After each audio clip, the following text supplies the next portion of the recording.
Annyeonghaseyo. This is my emergency Korean.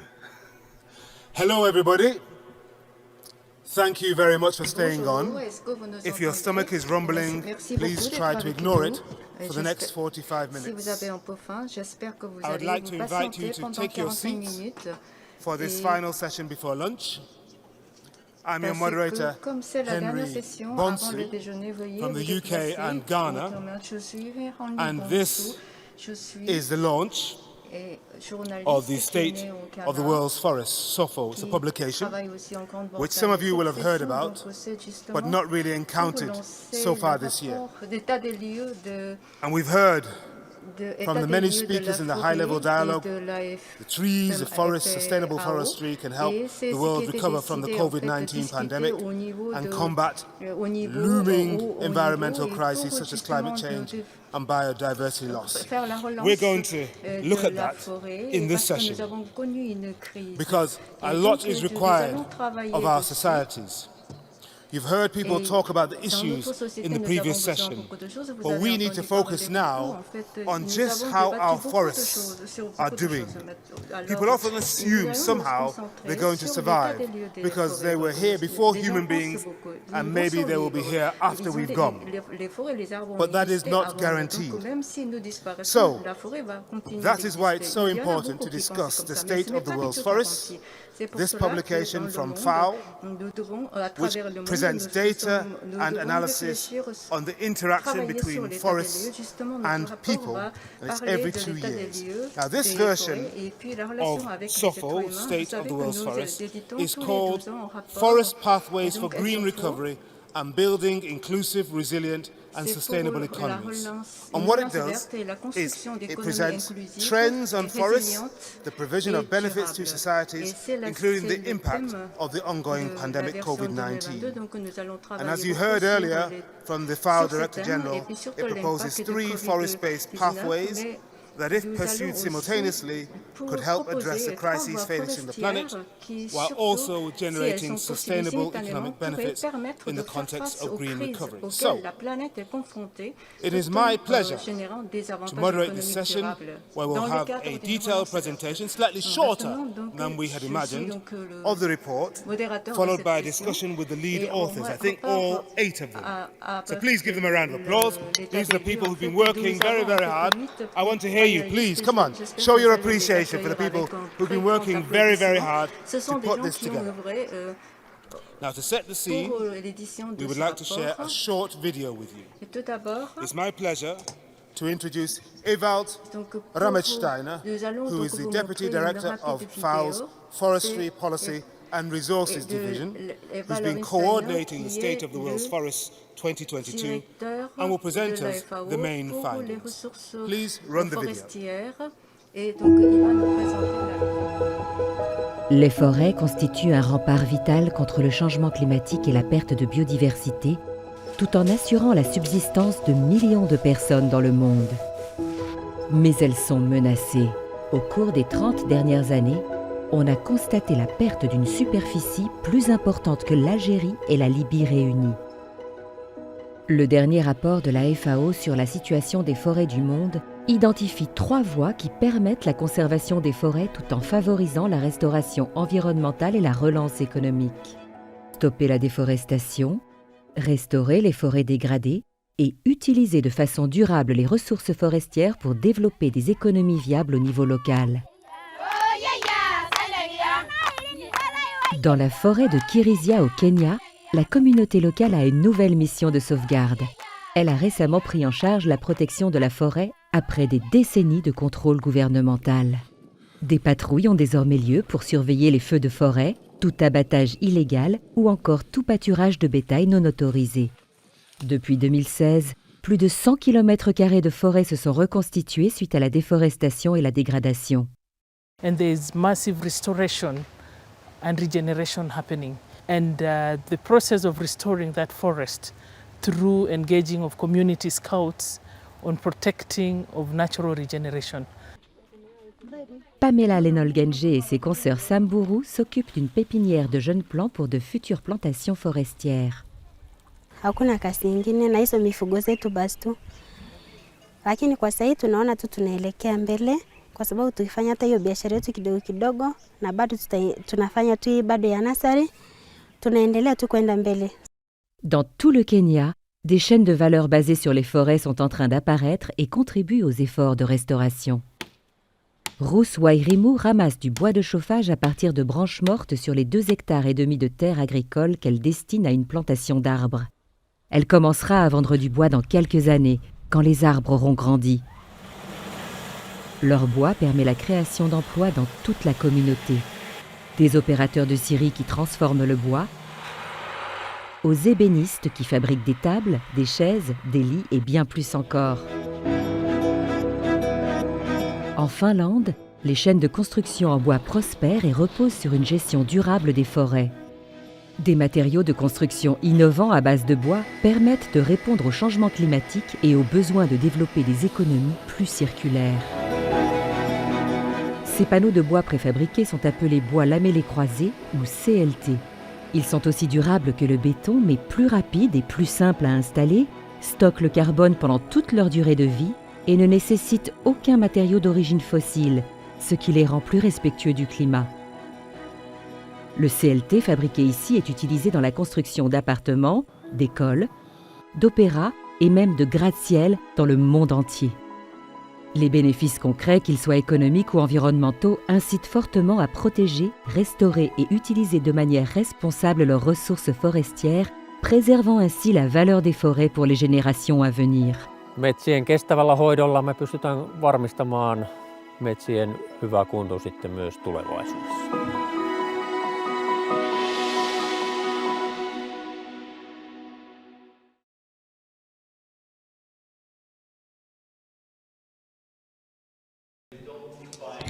Actuellement, si on continue à détruire la forêt, si on n'arrive pas à trouver, à régler la pénurie et la pauvreté, nous allons vivre dans un monde pas vraiment agréable. Le rapport 2022 de la situation des forêts mondiales parle des rôles des forêts et des arbres pour une relance verte et des économies inclusives, résilientes et durables. Les forêts et les arbres sont indispensables pour l'humanité qui vit sur la planète. Ils fournissent de l'eau, de l'oxygène, de l'énergie et des matières premières durables et renouvelables. Et ces ressources sont indispensables pour l'humanité. Mais en réalité, les forêts et les arbres ne cessent de reculer. Le point est simple. En fait, les personnes qui œuvrent pour protéger ces forêts ne tirent pas des bénéfices suffisants. C'est pour cette raison qu'elles n'arrêtent pas de reculer. Ce qui est important, si on arrive à utiliser plus raisonnablement ces forêts et ces arbres, nous pouvons régler tous les défis qui nous sont posés.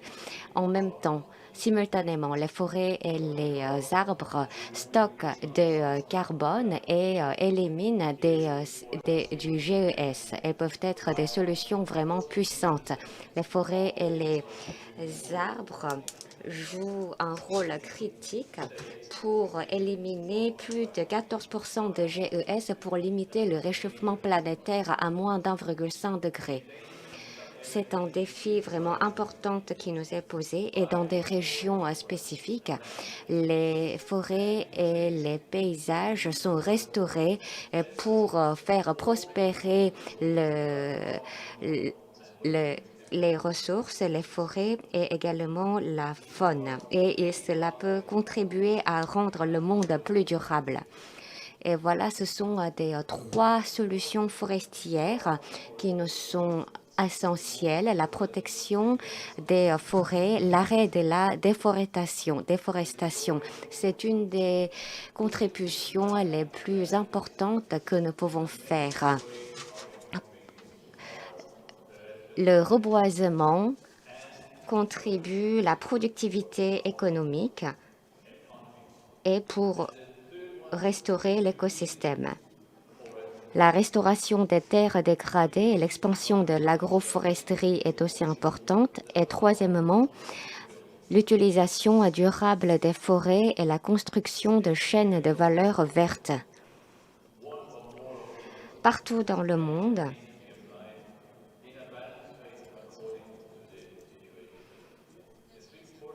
selon la nécessité, nous pouvons refléter et mettre en pratique ces trois voies tout en même temps ou alors selon la situation, une de solutions. Et donc, nous avons revu ces solutions donc, pour analyser combien nous savons sur les coûts et les énergies qui sont nécessaires pour mettre en œuvre ces solutions. Alors, combien nous savons sur leur efficacité, sur leurs bienfaits, mais nous avons toujours des écarts de connaissances et des informations et il nécessite encore plus de recherche et des études. Et un autre point important à retenir, c'est que si on fait le total des contributions de ces solutions forestières, elles peuvent s'élever à 20% de la contribution à l'élimination de GS. C'est une très grande part. Et également le reboisement par les ménages ruraux. Nous pouvons augmenter la résilience de l'écosystème. Nous pouvons faire face plus efficacement aux différentes pandémies et aux différents types de crises. Et ainsi, nous pouvons protéger les forêts et nous pouvons gérer mieux les arbres, ce qui pourrait réduire les coûts qui en découlent. Et donc, nous sommes à la recherche des différents financements pour mettre en œuvre ces différentes solutions.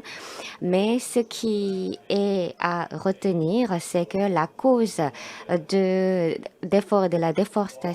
la déforestation réside au manque de bénéfices tirés par les forestiers et les professionnels qui se chargent des forêts. Les agriculteurs qui s'inquiètent du futur et de la vie de leur propre famille et de leurs enfants ne pourront pas continuer sur ce chemin. Donc, on n'a pas suffisamment de profit pour les experts et les professionnels qui s'y consacrent. Et en fait, nous pouvons y remédier. Les financements dans l'économie durable se revêtent d'une dynamique particulière. Je voudrais vous parler de deux domaines qui nécessitent votre attention. Premièrement, l'agriculture. Alors, donc, la subvention aux agriculteurs, c'est un système qui marche très bien, donc ce qui s'élève à 40 milliards de dollars. Et donc, ces subventions doivent se diriger à des investissements plus verts qui peuvent contribuer au renforcement de l'économie verte. Et donc, pour faire dynamiser l'agroforesterie. Un autre domaine, et il n'existe pas un système suffisant pour soutenir les petits producteurs, les petits agriculteurs. Plusieurs milliards de subventions existent, de financements existent, mais il faut un mécanisme pour pouvoir subvenir suffisamment à ces petits agriculteurs. Les petits producteurs, les collectivités locales, les personnes indigènes doivent être au centre de ces développements, de ces évolutions et de ces transformations. Et au total, environ 4,3 hectares de terre sont gérés. Donc, si ces parties prenantes peuvent être des acteurs principaux de la gestion de cette superficie, nous pourrions arriver à un mécanisme en succès, donc à ces solutions forestières réussies. Je pense que c'est un moment vraiment opportun pour mettre en œuvre à grande échelle ces solutions. Donc, toutes ces conditions doivent être réunies pour que la stratégie, pour que notre mécanisme puisse être un succès. Et ces mécanismes peuvent également inclure des personnes défavorisées dans les régions urbaines. Et donc, cette inclusivité doit être reflétée dans le mécanisme. Les parties prenantes régionales et les décideurs régionaux doivent être plus responsabilisés et les décideurs financiers doivent œuvrer pour faire intégrer la relance économique plus verte, respectueuse de l'environnement dans leur politique. Et nous devons induire des investissements plus verts et les collectivités locales doivent prendre l'initiative pour diriger l'économie verte et la relance verte. Et à travers ces efforts, les arbres et les forêts peuvent contribuer à une vie plus saine et à une économie plus verte. Merci beaucoup. Can you hear me? Thank you very much. Merci beaucoup. J'ai écouté vraiment avec beaucoup d'attention, et c'est-à-dire que les gens locaux doivent travailler beaucoup, et puis en même temps, il faut qu'il y ait des rôles à jouer pour les autres acteurs. En fait, comme il ne pouvait pas être ici avec nous, je vous ai montré une vidéo, mais si vous voulez, on peut le joindre en ligne pour qu'il puisse répondre à sa vidéo. Et puis maintenant, la conclusion qu'on peut tirer de cette vidéo, peut-être nous allons disposer environ d'une heure pour pouvoir débattre. Je vais donc vous appeler leur nom. Vous voulez donc Tina Behenan de la FAO, et puis donc elle est directrice adjointe de la FAO, et puis Thais Ninaes Juvenal, elle est donc Senior Forestry Officer, et puis Baigo Percy Break, et elle travaille aussi à la FAO, et Sven Walter, et Chris Pesazier, et il est le responsable du groupe de travail de la décennie des Nations Unies pour les meilleures pratiques. Et puis, il y a aussi des responsables, Marco Boscolo de la FAO, et puis il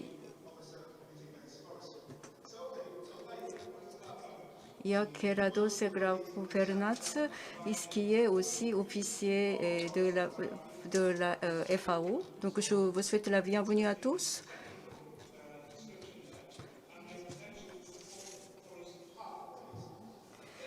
Nous allons donc débattre sur la situation de la forêt du monde. Et tout d'abord, donc, nous allons peut-être nous poser des questions.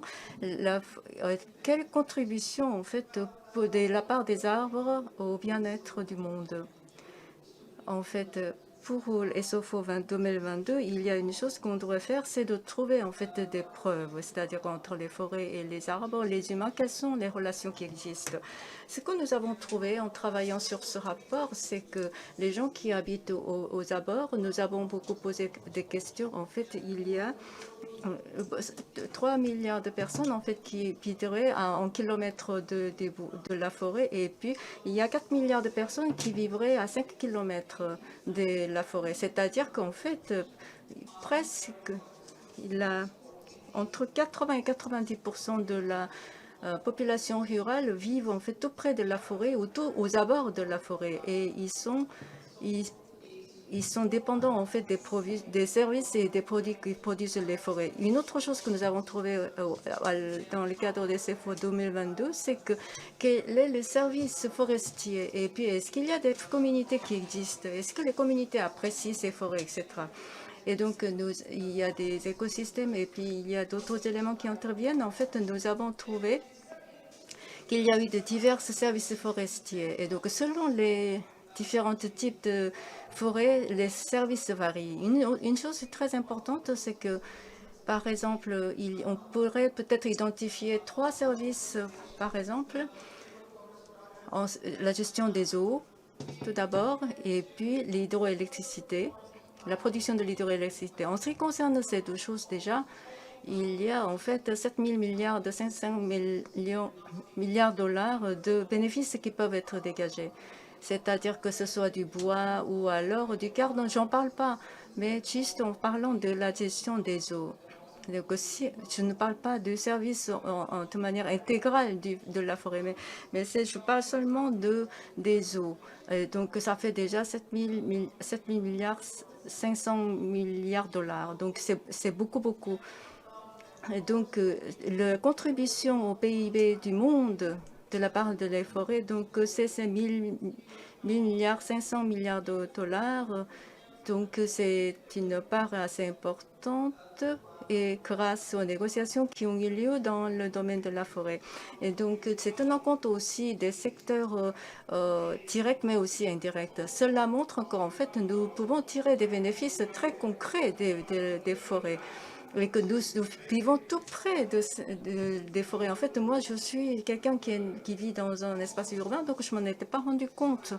Et puis, vous avez dit quand même qu'il y a un perte de la superficie forestière qui était perdue. Donc, même si nous continuons ces conférences, ces congrès, et que la perte continue. Donc, par exemple, en Californie ou en Australie, quand il y a des feux, des incendies, et tout cela augmente la perte, c'est ça. Et est-ce que, malgré tout cela, est-ce qu'on peut continuer de préserver la forêt? Oui, bien sûr, c'est pour cela que nous sommes là, parce que nous devons nous engager dans des actions urgentes. Nous en avons beaucoup parlé.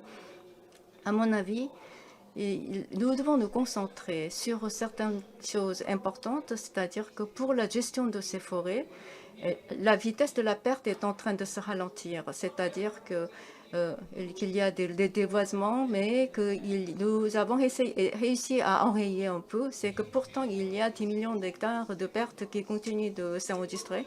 Et donc, quel genre d'efforts nous devons continuer? Une nouvelle assez réjouissante et que nous avons trouvé des preuves tout récentes, c'est que dans les voies reboisées, etc., la restauration des forêts, en fait, il y a l'effet de piéger le carbone a été augmenté, renforcé. Donc, les forêts absorbe piège plus de carbone que d'en produire.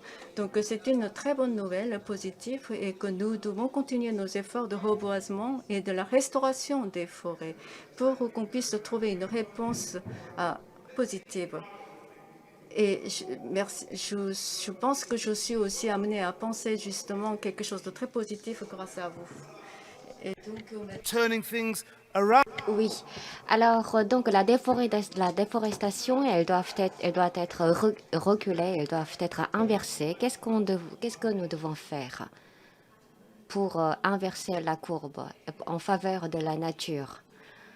Alors, je pense que c'est la question cruciale à laquelle nous devons répondre. C'est un grand plaisir pour moi de participer à cette session. Pendant la cérémonie d'ouverture et le dialogue de haut niveau, nous avons eu plusieurs engagements de la part des hautes fonctionnalités. C'était vraiment très encourageant de voir, d'assister à la manifestation de la forte volonté pour changer la donne. Alors donc, il faut arrêter la déforestation, le déboisement, mais il faut aller au-delà, c'est-à-dire donc il faut restaurer les forêts. Donc nous pouvons en tirer beaucoup de bienfaits. Nous pouvons stocker, faire absorber la carbone et aussi nous avons des données vraiment scientifiques et le rapport comporte des données scientifiques. Quels seront les bienfaits qui peuvent être tirés du reboisement et d'afforestation et quels impacts pourraient être donnés auprès de la restauration de l'écosystème. Et selon plusieurs preuve, environ 3,6 gigatonnes de carbone peut être réduit de 2022 à 2050, donc d'ici 2050.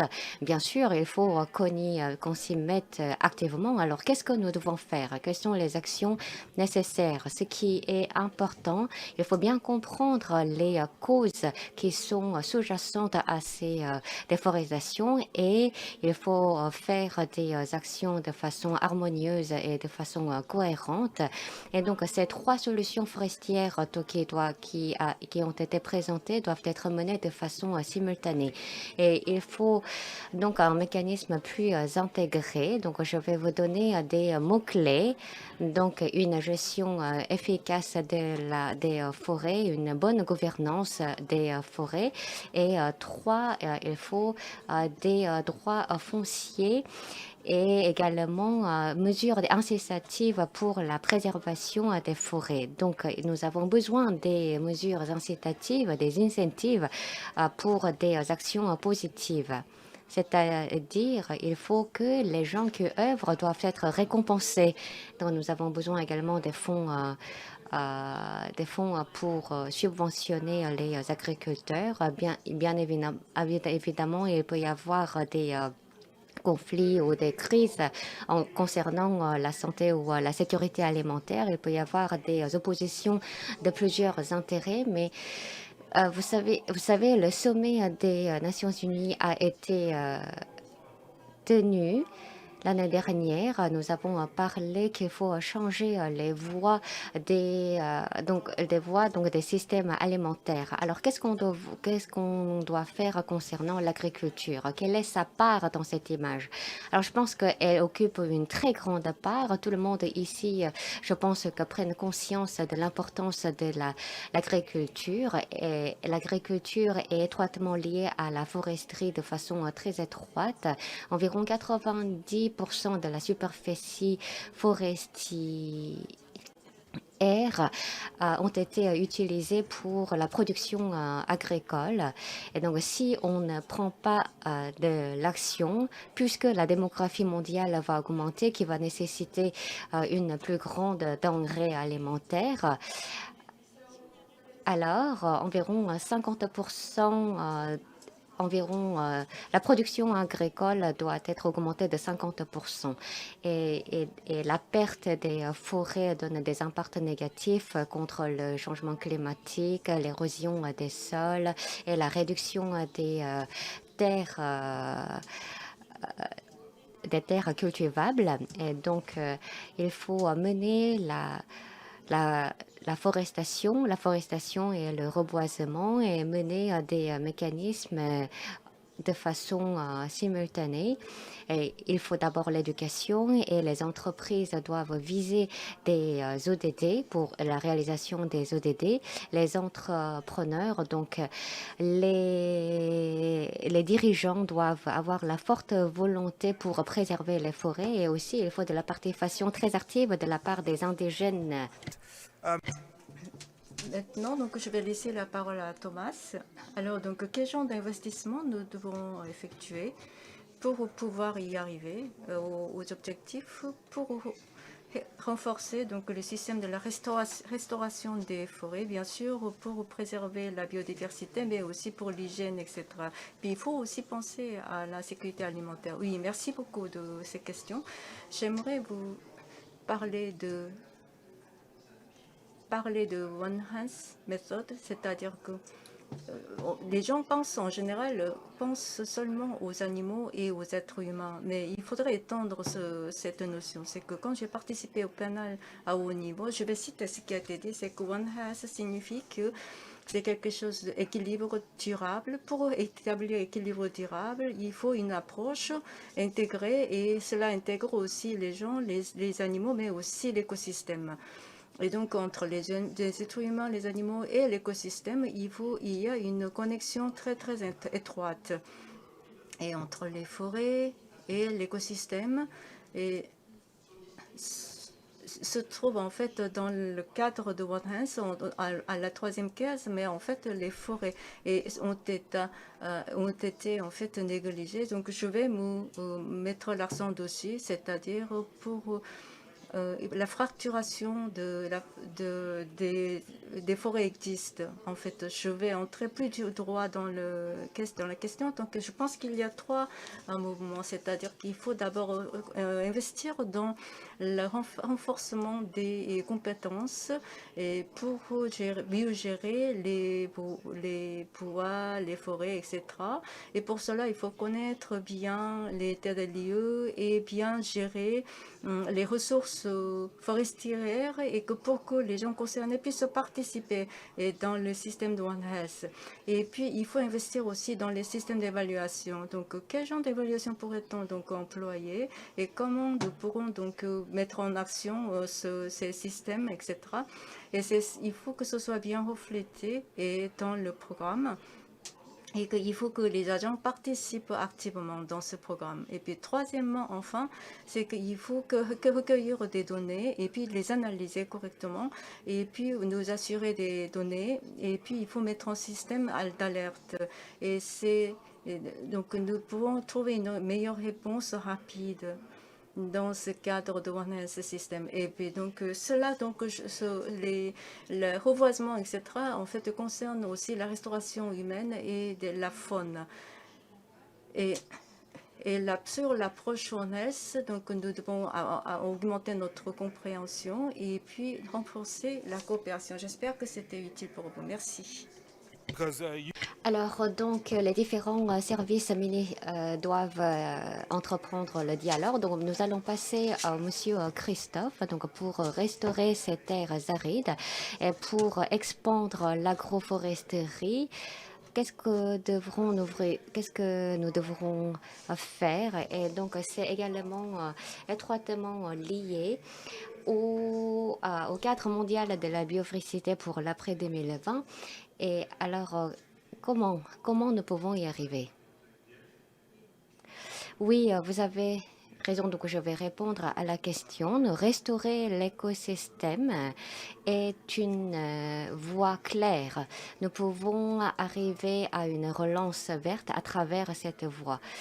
Et donc, si nous y arrivons, nous pourrons avoir des bienfaits, multitude de bienfaits pour la faune et la flore, pour l'humanité et pour endiguer le changement climatique. Nous pouvons également augmenter les revenus et donc, cette relance verte doit être liée à des chaînes de valeur vertes, d'où la création des emplois. Par exemple, nous avions mené l'initiative Sahel. Nous avons restauré environ 4 millions d'hectares de superficie pour créer environ 3,5 millions d'emplois.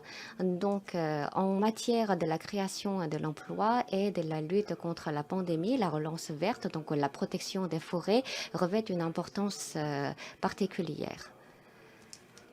Et nous avons mené plusieurs recherches dans ce domaine. Et donc le coût-efficacité en matière de la restauration de l'écosystème, nous avons eu des données probantes qui prouvent que des bienfaits sont bien plus grands que les coûts. Et donc, nous pouvons augmenter le taux de rendement par rapport aux investissements. Vous avez parlé de l'initiative Sahel. Il s'agit de plusieurs millions d'hectares qui ont été désertifiés. En fait, c'est ce qu'on pense quand on parle de Sahel. Et vous avez dit qu'il y a eu du changement, de la transformation. L'agroforesterie peut être élargie de façon réussie, mais comment? Alors, je vais passer le micro au responsable. Merci beaucoup, Christophe. Et en fait, j'étais ajoutée en dernière minute. Merci beaucoup. Et je vais me présenter rapidement. Je travaille donc au sein de la FAO pour m'occuper de la foresterie et l'agroforesterie. Et pour que ce soit plus durable, plus productif, pour que cela apporte plus de bénéfices, en fait, il y a aussi des actions à conduire. Tout d'abord, donc le frais à payer est plus cher et puis il faut un investissement à la longue. Et puis, donc, pour des exploitations à petite envergure, en fait, cela peut devenir une sorte de grande barrière. Parce que les petites exploitations, en fait, c'est juste pour leur gagne-pain, mais aussi, il faut voir à la longue. Alors, justement, comment étendre? Et là-dessus, donc, il faut qu'il y ait des initiatives stratégiques. C'est-à-dire qu'il faut trouver des semences de qualité et où il faut s'assurer des droits d'exploitation des terres. Et ensuite, il faut qu'il y ait une méthode de paiement pour l'exploitation. Et puis, il faut qu'il y ait un marché après et que les produits doivent être vendus. Donc, il faut tout un système. Donc, dans le cadre de SOFO aussi, nous en parlons. Donc, en fait, le business réussi n'est pas très, très nombreux, en fait, pour pouvoir générer des bénéfices. Et il faut qu'il y ait donc des soutiens techniques, mais aussi des séances de formation pour les semences à utiliser. Et il faut aussi présenter un environnement favorable pour que ce genre d'efforts puisse être conduit. Et puis, il faut des stratégies nécessaires. Et puis, il faut qu'il y ait une coordination, mais ce n'est pas seulement dans l'agroforesterie, dans d'autres domaines aussi, je crois. Merci beaucoup.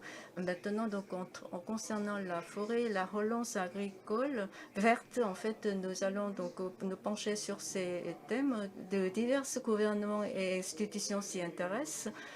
Et que si nous pouvons nous diriger vers une économie verte, ça serait très très bien. Donc maintenant, je vais poser une question sur la chaîne de valeur forestière. Et pour que ces produits, forestiers, comment pourraient-ils en fait contribuer à un bon écosystème, non seulement dans l'état latent, mais pour que ça soit réalisé, exécuté, qu'est-ce qu'il faudrait faire? Et puis, quand il y a le déboisement, la dégradation, comment nous pourrons enrayer et pour que nous puissions nous engager dans l'extraction? Lors de la rédaction du rapport de la SOFO, nous avons pensé que c'était très encourageant. Nous avons eu des exemples de bonnes pratiques et donc les produits forestiers, comment ils contribuent à notre économie, parce qu'ils peuvent fournir des matières premières renouvelables. Mais en fait, 75% de la consommation des ressources naturelles proviennent des matières non renouvelables. Donc, nous devons réduire cette dépendance. Et donc, ici, je pense que les produits forestiers peuvent y contribuer. Leur consommation est en augmentation continue. Et je pense que l'utilisation de la biomasse va être augmentée de 60%. Et concernant l'emballage, les demandes vont être multipliées par 2. Et environ 30 à 40% de GES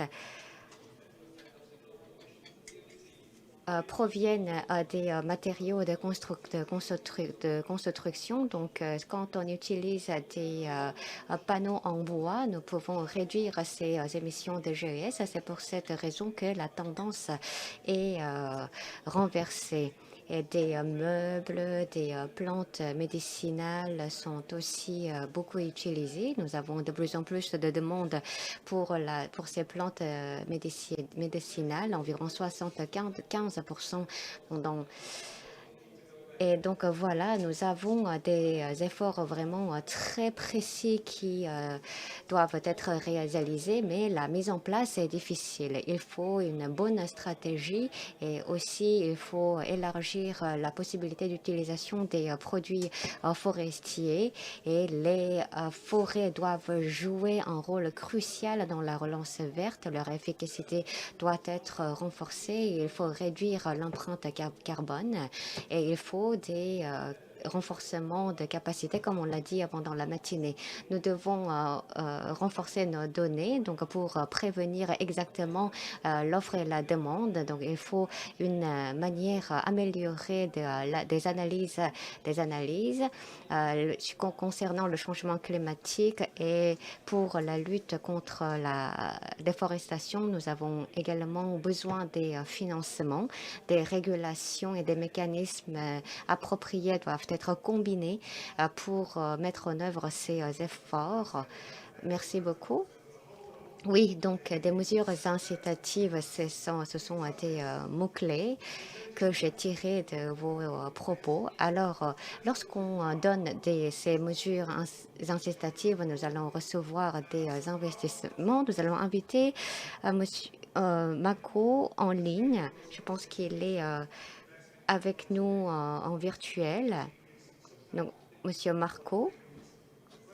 Alors, nous venons de parler des investissements qui doivent être renforcés concernant la foresterie. Alors, comment nous pouvons élargir ces investissements? Est-ce que vous m'entendez? Oui, oui, ça va. Bonjour, et je vous salue de Rome. Et que les preuves que nous avons trouvées dans le cadre de la SOFO, c'est qu'il y a plusieurs façons qu'on peut utiliser, c'est-à-dire pour étendre nos efforts. Je vais concentrer ma parole sur 3 points. Tout d'abord, que c'est sur le financement public et national pour la forêt. En fait, il y a de divers financements possibles. En fait, il y a des financements qui peuvent influencer positivement et que ces financements doivent être orientés vers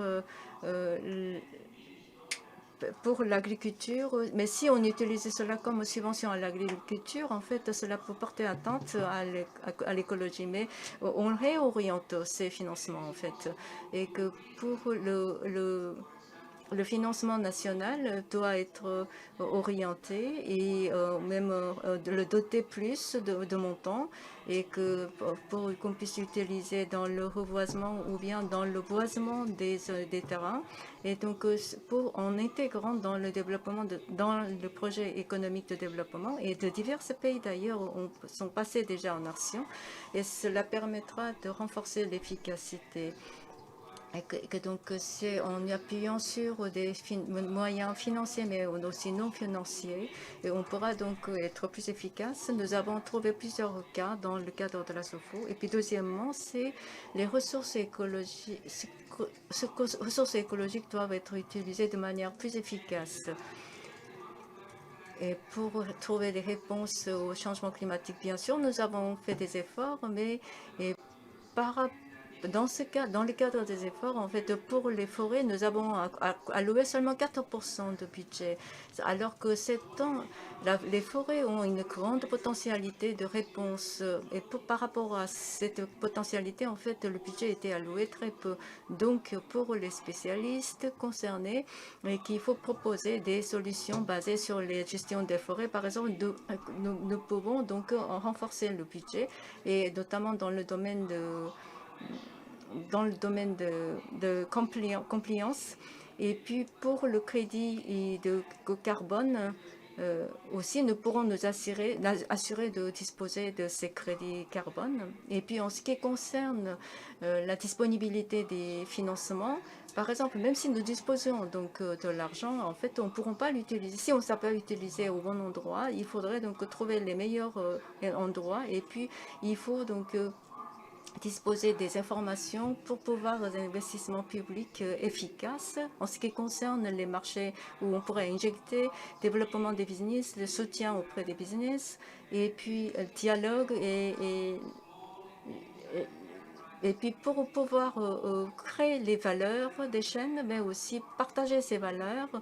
Et puis il faut inclure aussi les exploitations de petite envergure pour pouvoir être synergiques. Et que pour qu'il n'y ait pas de discrimination des exploitants. Et donc, il faut une politique intégrée. Et donc, le dernier point me paraît très important et que je vais passer la parole à Geraldo parce que Sofo, justement, avait aussi parlé de ce point-là et que je crois que partager les compétences et partager les savoir-faire et puis surtout pouvoir coopérer, produire ensemble avec les exploitations de petite envergure, c'est très très important. Dans ce cas-là, on pourra disposer de plus de voix et qu'il y a le gouvernement, des instituts de recherche doivent participer pour développer les compétences, mais aussi justement pour les indigènes, mais aussi pour les exploitants de petite envergure, comment nous pourrons contribuer parce que c'est eux qui sont des acteurs très importants. Oui, les collectivités locales, les personnes indigènes et les agriculteurs donc occupent environ 1,4 hectares de superficie. Mais vous savez, les collectivités locales ont utilisé les forêts depuis environ 100 000 années. Et les forêts ont été utilisées de façon constante et elles ont évolué à cause des actions anthropiques. Mais en fait, actuellement, les collectivités locales font face à une pauvreté, à l'une des pauvretés les plus pires de l'histoire. Et donc, le taux de la pauvreté dans les régions rurales et dans les villages des indigènes s'élève de façon constante. Elles font face à des pressions urgentes et je pense que ces crises vont être de plus en plus aggravées. La déforestation va être aggravée et donc beaucoup de gens essayent d'exploiter de continuer l'exploitation forestière, ce qui aggrave la situation des indigènes. Et donc, il faut reconnaître les droits des indigènes et il faut les appuyer pour mener une bonne gestion des forêts. Environ 15% de leurs forêts sont reconnus en tant que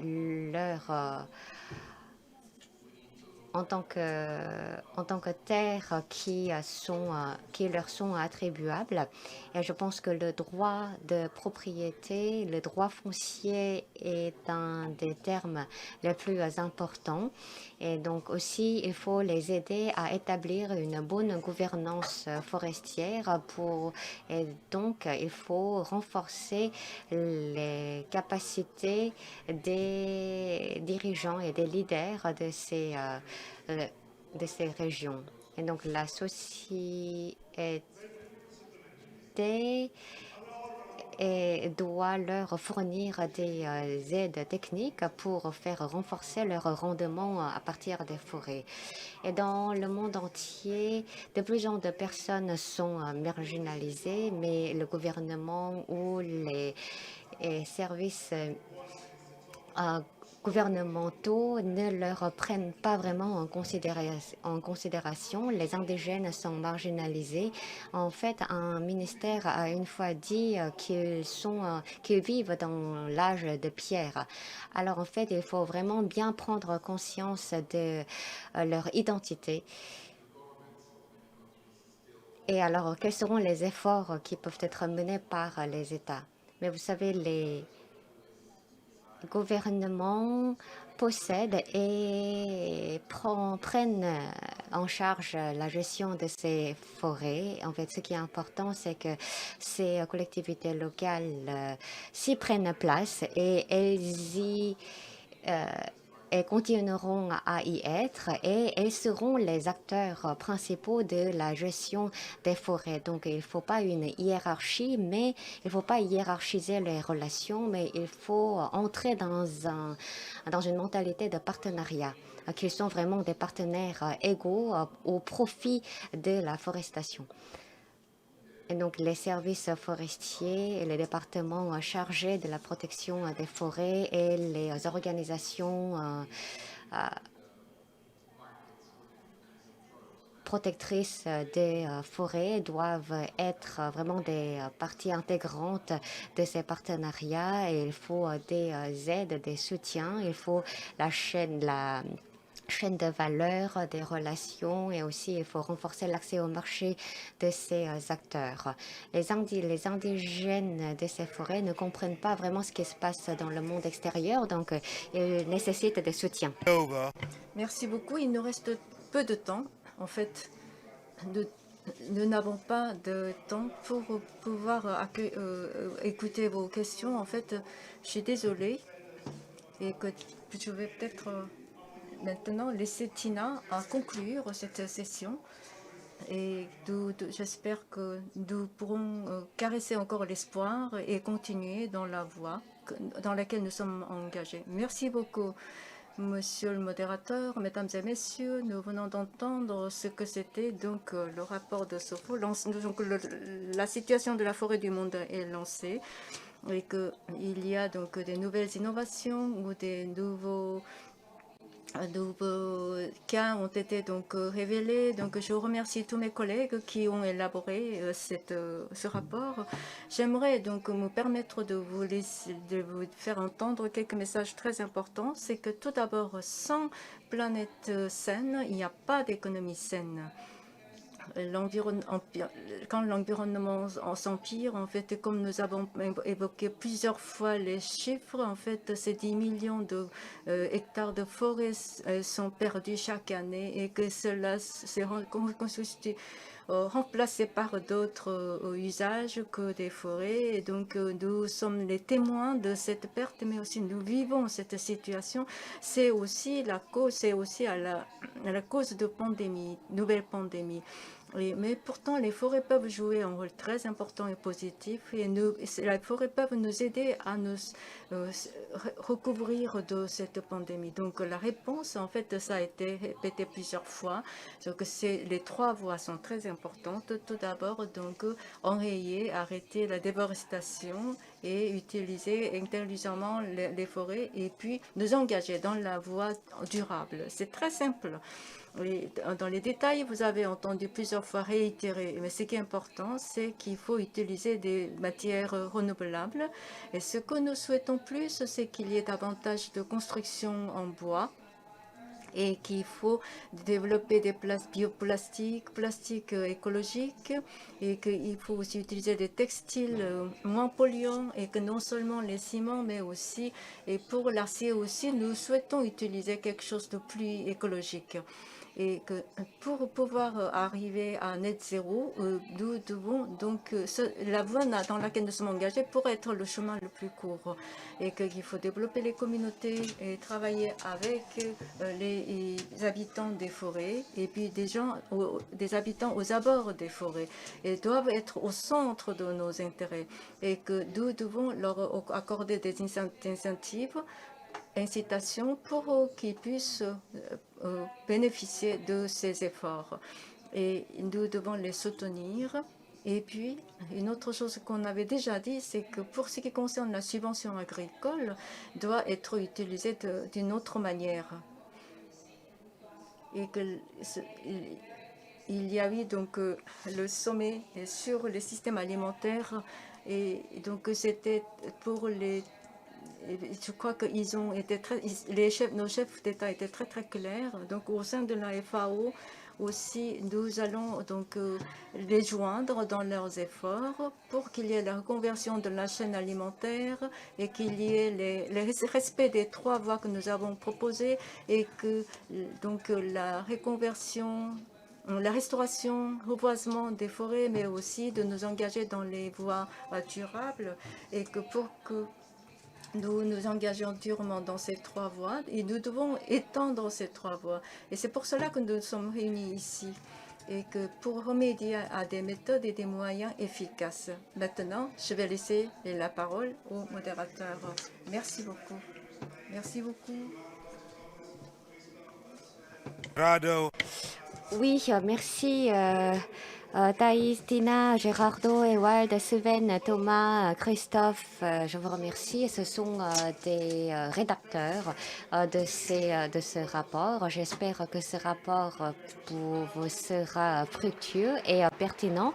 Et je vous remercie une fois de plus pour le lancement du rapport de la SOFO. Merci beaucoup. Et j'espère que vous allez prendre un repas sain et durable. Je vous souhaite un excellent après-midi. Merci beaucoup.